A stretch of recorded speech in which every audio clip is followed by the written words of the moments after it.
Vamos a hablar con Alejandra, que nos va a estar contando la situación, cómo viene trabajando la Casa del Encuentro con respecto a todo este tema. Alejandra, bienvenida. María Martínez te saluda. ¿Cómo te va, María? Un gusto. Gracias por comunicarse. Gracias a vos por la comunicación con nosotros. Y bueno, escuchaste la intro que estábamos haciendo, porque yo le había dicho al equipo primero que la tenía en la grilla, por eso quiero pedirle disculpas acá. Tenía a Rico en la grilla, entonces por ahí cambió de golpe y se me comunicó acá mi productor. Pero dice que ya está todo ok, ya lo tiene asentado acá. Bueno, sí. Alejandra, contame cómo vienen trabajando en la Casa del Encuentro, cuál es tu mirada con respecto a todo este tiempo que pasó. Pasaron 8 años de este movimiento que realmente ha hecho mucho, ha visibilizado mucho la situación de las mujeres y sobre todo el tema de los femicidios. ¿Han disminuido? ¿Cómo viene la situación? Bueno, vos sabés que la Asociación Civil La Casa del Encuentro es una organización que trabaja con mujeres y diversidades que se encuentran en una situación de violencia de género, y además coordina el Observatorio de Femicidios en Argentina, Adriana Maricel Zambrano, que releva los femicidios desde el año 2008, allá lejos y hace tiempo, cuando no existía ningún observatorio de femicidios en Argentina. Fue el primero y durante muchos años el único que relevaba estos crímenes, con la intención de mostrarle a la sociedad que los homicidios en los cuales media la violencia de género no son iguales a cualquier homicidio, sino que tienen un tinte más social, porque las mujeres son asesinadas, y las compañeras travesti trans, por su condición de mujer, ¿no es cierto? Entonces, desde el Observatorio de Femicidios, además de hacer este relevamiento, lo que se hizo fue un aporte a las instituciones del Estado para que comenzaran a elaborar, a través de estas cifras, que no son solo números, como decimos nosotros, porque detrás de cada número hay una mujer que fue asesinada, hay una familia que queda, como vos bien dijiste, hijos e hijas que quedan sin madre.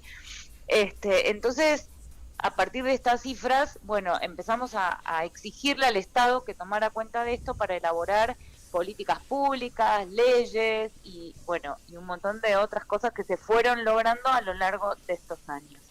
En relación a Ni Una Menos, como vos bien dijiste, bueno, ustedes son comunicadores, yo también soy comunicadora, con lo cual estamos todos ligados, porque el Ni Una Menos nace desde la comunicación, a partir del femicidio de Kiara Páez, que se había producido en mayo del 2015, y que, bueno, desata estos tweets iniciales de la compañera Marcela Ojeda, que fueron replicados, y bueno, y así nace, digamos, de alguna manera, la necesidad de salir a las calles, ¿no? Los feminismos y los movimientos de mujeres tenemos esto de tomar las calles todo el tiempo, ¿no? Lo hemos visto en una gran cantidad de oportunidades, pero creo que el Ni Una Menos es una bisagra dentro de la sociedad, ¿no es cierto? Porque excedió a los feminismos y los movimientos de mujeres. En la marcha de 2015 salió gente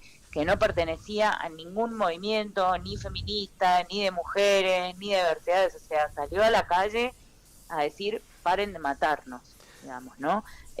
Y como todas y todos sabemos, trascendió las fronteras de nuestro país y se replicó en un montón de otros países del mundo, ¿no? Y a partir de ese momento quedó instalada esta fecha, como ya teníamos instalado el 8 de marzo o el 25 de noviembre, como una fecha más para tomar las calles y salir a visibilizar esta violencia de género que se lleva la vida de las mujeres en lo que nosotras decimos, y es así, la violencia más extrema, que es el femicidio. Alejandra, tengo una consulta. Hernán te habla, ¿qué tal? ¿Cómo te va? Muy bien. Mira, dos consultas serían, porque ayer salió la publicación de que ustedes hicieron un relevamiento que aglutina los datos desde el 3 de junio del 2015, bueno, y tiene muchos datos relevantes, pero algo que dijiste recién me parece de suma utilidad y quiero concatenarlo con estos datos o este relevamiento, que ustedes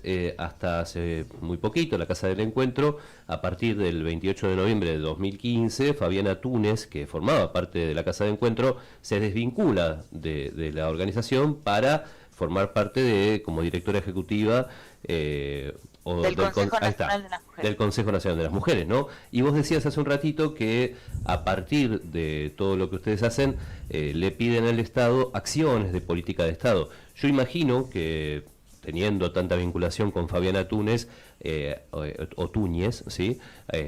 Imagino que alguna política de Estado se pudo haber logrado en todo este tiempo. Eso bueno, en realidad las políticas de Estado que se fueron logrando no tuvieron que ver con la relación que puede haber tenido. Fabiana Túñez fue la fundadora de la Casa del Encuentro en el año 2003, en octubre del año 2003, y cuando pasa a la función pública en el año 2015, como corresponde, se desvincula de la Casa del Encuentro, justamente para ir a cumplir con esta tarea que vos dijiste, que es la de ser la directora del Consejo Nacional de las Mujeres, que después se transformó en el INAM, en el Instituto Nacional de las Mujeres, digamos. Pero lo que vale aclarar es que luego pasó a ser ministerio también, ¿no? O sea, y después se creó el ministerio, por supuesto. A partir de este gobierno se crea el Ministerio de Mujeres, Géneros y Diversidad. O sea, fue creciendo en jerarquía, ¿no es cierto? De ser un consejo, pasó a ser un instituto con presupuesto propio y después pasó a ser un ministerio.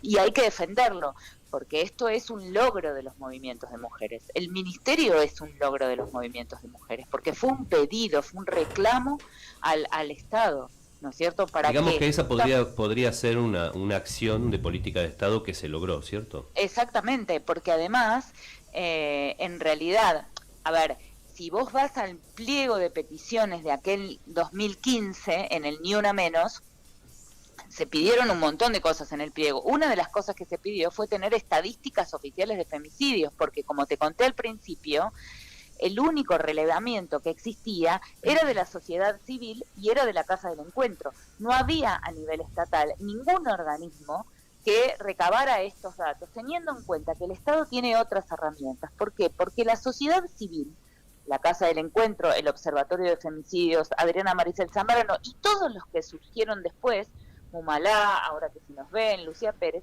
nosotras recabamos datos de lo que sale publicado en los medios de comunicación, porque es lo que tenemos al alcance.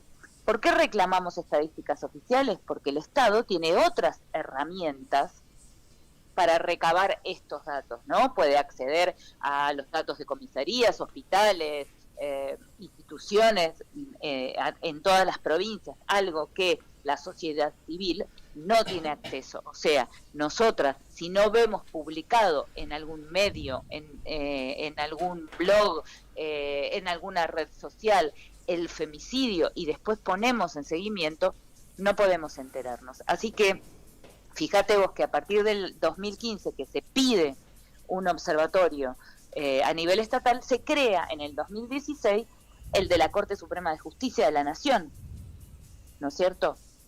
Así que sí se fueron logrando otras cosas. Igualmente también hubo políticas, hubo un plan de contra las violencias, un plan anual contra las violencias, hubo un montón de programas. Hay, a partir de este Ministerio de Mujeres, Géneros y Diversidades, programas específicos para las personas que están en situación de violencia de género, como es el programa Acompañar, que por primera vez le da a las mujeres y diversidades en situación de violencia un salario mínimo vital y móvil durante 6 meses. ¿Para qué? Para que pueda salir de ese hogar. Vos sabés que, de acuerdo a las estadísticas de nuestros informes, hay dos datos relevantes. Uno es que la mayor cantidad de femicidios se produce a manos de parejas o exparejas.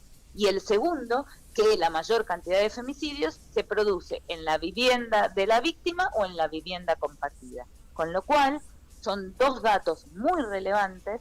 ¿Por qué? Porque muchas mujeres que se encuentran en una situación de violencia no pueden salir de esa situación porque no tienen a dónde ir. Claro. porque no tienen un trabajo, porque no pueden mantener a sus hijos, porque no tienen una vivienda. Entonces, que el Estado reconozca esa situación de violencia y le otorgue un salario mínimo vital y móvil durante 6 meses para que esa mujer pueda salir de esa situación de violencia y peligro constante en el que vive, es un logro. Adriana, te habla Guillermina, ¿cómo estás? ¿Cómo te va? Tengo una consulta. La implementación de la ley de ISI, de Educación Sexual Integral, Sí. ¿vos crees que fue un impacto positivo? O sea, que favoreció los índices, que mejoró, porque yo veo que se trata mucho y en todas las escuelas hay como, digamos, está la posibilidad de hacer que el alumno, la alumna pueda hablar con alguien especializado y todo eso, y que ayuda mucho, ¿no? Mira, la Ley de Educación Sexual Integral es del año 2006. Si sacamos cuentas, los chicos que empezaron a recibir esa educación sexual integral en las escuelas, que es y todavía todavía es una lucha, porque hay provincias que no la implementan. Exacto. Hoy esos chicos están próximos a cumplir 20 años, Claro. podríamos decir, ¿no es cierto? Desde el 2006 en adelante. Bueno, esa ley, que no es una ley que habla de sexo, ¿no? Fíjate vos que la falta de información también hace que mucha oposición surja, porque las familias creen que los chicos van a recibir Tal cual. Educación sexual a los 2 años. Tal cual, es Nada como más que... lejos de eso. Sí, es como que los padres, muchos padres no quisieron que los hijos reciban eso como, digamos, como una materia, porque sí, entiendo, piensan en la parte sexual. Exactamente. Y sin embargo, lo que tiene que ver con la ley, que también tiene una parte que tiene que ver con lo sexual, porque esta ley se aplica en toda la escolaridad, y en la secundaria se hace imprescindible hablar de sexualidad, ¿no es cierto?, y de métodos de cuidado y demás, pero es una ley que apunta a instalar desde la primera socialización de las niñez el conocimiento de que nadie es más que nadie puede opinar sobre el cuerpo de las otras personas, que las nenas y los varones y las diversidades son iguales, que vos podés decidir qué te gusta y qué no te gusta, que nadie tiene que tocarte porque tu cuerpo es tuyo. Eso es fundamental, sí. Entonces, todas esas cosas que van siendo adaptadas de acuerdo a la edad de cada infante, digamos, son las que contribuyen a trabajar en la prevención. O sea, esos niños que recibieron a partir del 2006 esta educación sexual integral seguramente tengan otra concepción de la sociedad, tengan perspectiva de género, sepan lo que es la igualdad y la equidad, sepan que nadie puede decirle al otro cómo vestirse, cómo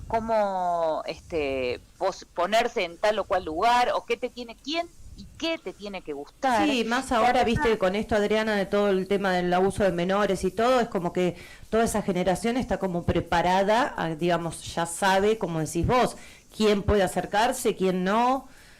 Bueno, por eso te digo que en realidad y además desterrar determinados mitos, como puede ser el del amor romántico, ¿no? Hay mucho trabajo fundamental en lo que tiene que ver con los noviazgos violentos, ¿no es cierto? ¿Por qué? Porque en general cuando nos enamoramos, ¿no? Especialmente en las primeras relaciones, tendemos a que el amor es lo más maravilloso de nuestra vida, y entonces en general ahí comienzan como los primeros indicios cuando una relación puede llegar a ser violenta o no, ¿no? Cuando el varón a lo mejor le dice, bueno, no, sacate ese escote, no te pongas esa minifalda, o te miran mucho, o cerrá tu red social, o dame tu contraseña, o déjame ver tu teléfono, ¿no? Todas esas sí, y un maltrato también que le dicen, el maltrato, ¿no es cierto? Vos debes saber bien, el maltrato pasivo, ¿no? El de decirle las cosas riéndose, o sea, no servís para nada, y esas cosas que le va diciendo, y bueno. ¿no? Bueno, es lo que está tipificado como violencia psicológica en la ley 26.485, que es una ley que, fíjate vos, es posterior a nuestro observatorio, porque es del 2010. Entonces, bueno, hubo cambios realmente, Pero igualmente a lo que iba es a que cuando nosotros entregamos nuestros informes de femicidios y salimos a hablar en los medios porque necesitamos que esta temática se ponga en agenda todos los días, no solamente cuando hay un 3 de junio, un 8 de marzo o una fecha relevante para la visibilización de las violencias. Siempre hacemos eje en que hay un camino como paralelo que tiene que ser el de la protección de quien está en una situación de violencia, que necesita una protección urgente, rápida, que el Estado, cuando esa persona va y denuncia, ¿no?, que se anime a denunciar, que se sienta contenida, que se sienta cuidado, un Estado y un Poder Judicial que monitoreen las medidas cautelares de prevención. ¿Por qué? Porque a esa persona, a esa mujer o a esa compañera travesti trans que se anima a denunciar,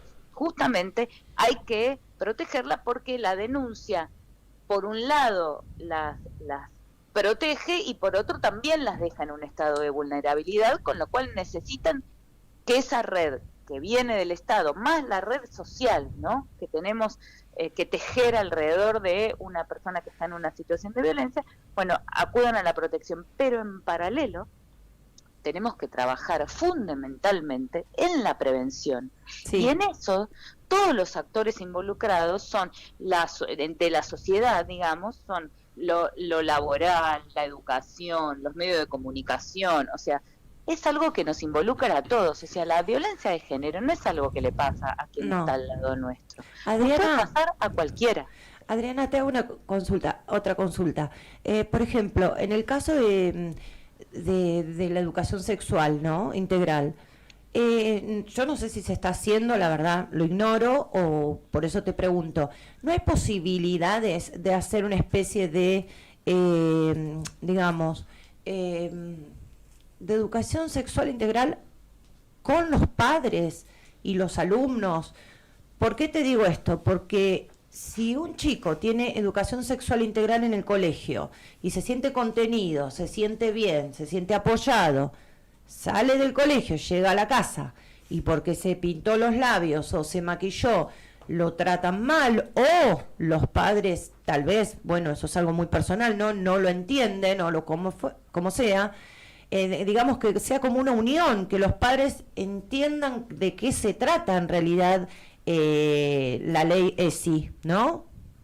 Bueno, en realidad vos estás planteando un mundo ideal, digamos, sí, que es lo que debería ser, lo cual involucra también a las y los docentes que puedan estar. Yo imagino que las distintas escuelas implementarán algún tipo de reunión que tiene que ver con poder involucrar a los padres para que la educación sexual integral traspase las fronteras de las escuelas y entre a los hogares, para que justamente esos padres puedan continuar en sus hogares con esa educación sexual integral que los chicos reciben en las escuelas. Yo creo que las generaciones que hoy tienen entre, 25 y 40 años, que están decidiendo sus maternidades, sus paternidades, tienen otra visión, sí, de lo que es la sociedad en relación a las libertades, a las igualdades y a las desigualdades, ¿no es cierto? Sí. Y tienen también una apertura. También es cierto, y esto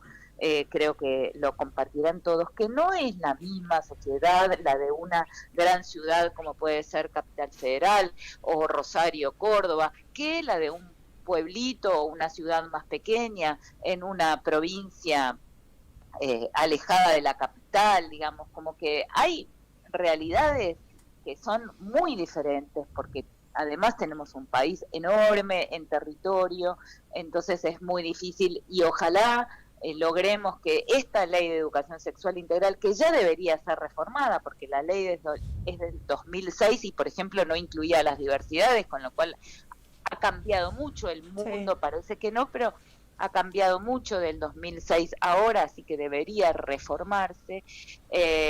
Pero yo creo que esto tiene que ver también con el compromiso y la responsabilidad institucional, ¿no?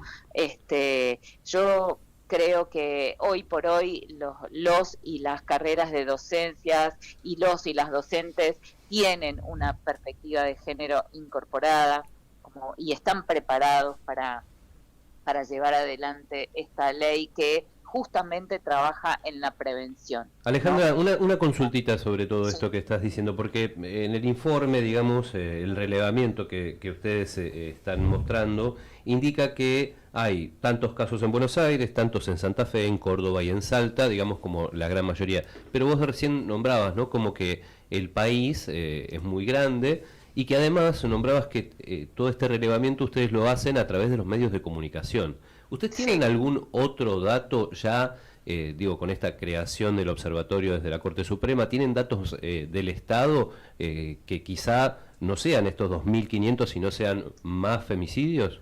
Mira, en realidad difieren porque las formas de contar, de llevar las estadísticas son distintas. Igualmente, el informe de la Corte Suprema de Justicia que salió esta semana refiere al año 2022. O sea, la Corte Suprema entrega el Son datos informe viejos, digamos, con 6 meses terminado, digamos, el año, ¿no es cierto?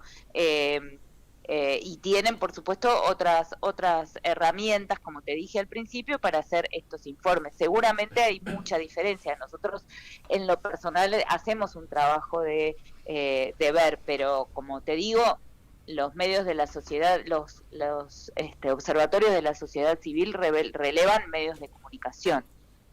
Alejandra. Igualmente, ya sea con los datos de la Corte Suprema o con los datos de la Defensoría del Pueblo o con los datos de los organismos de la sociedad civil, más allá de que puedan diferir, la gravedad es la misma, ¿no es cierto? Sí, yo lo único que preguntaba sobre eso es si difieren mucho, ¿no? Si 2.500 son 10.000 es un dato considerable, ¿no? No hay una diferencia. O sea, la vas a encontrar. Igualmente no sé no sé si la Corte sacó un informe contabilizando los 8 años del Ni Una Menos. O sea, los informes de la Corte son anuales. Claro. Y bueno, la gente se tomará el trabajo de sumar año tras año, pero te repito, al principio la Corte Suprema de Justicia tomaba los casos que tenían una causa judicial abierta, con lo cual si el femicida se suicidaba, no había causa. Claro, tremendo. Entonces ese femicidio no aparecía en la estadística. Después eso se modificó y ahora sí, digamos, van variando, ¿viste? Son organismos muy nuevos que sobre la marcha van como mejorando la forma de recopilar la información. Bien, ¿y cómo se espera para mañana? ¿Va a haber una marcha? ¿Cómo es el horario? ¿A qué hora esperan a la gente? Se congrega a las 2 de la tarde al Congreso de la Nación en Cava, después por supuesto en las distintas provincias y en las distintas localidades hay concentraciones en las plazas principales. Y mañana no está programada marcha, sino concentración en el Congreso de la Nación a partir de las 14 horas. Bien, Alejandra, te agradecemos muchísimo. La verdad que quedaron muchas preguntas para hacer. Acá nos mirábamos en la mesa porque los chicos tenían varias preguntas para hacerte, pero lamentablemente nos quedamos muy, muy cortos de tiempo, así que te agradecemos muchísimo realmente tu tiempo, la predisposición y que nos hayas aportado estos datos que son realmente muy valiosos. Bueno, a disposición para cuando quieran otra charla fuera de estos marcos, cuando quieran hablar, me vuelven a llamar, a mí o a Ada, estamos dispuestas a conversar porque consideramos que es importante generar sentido a través de los medios de comunicación. Así que muchas gracias por el contacto y, como les dije, nos encontramos en las calles. Gracias. Chau. Chau, chau.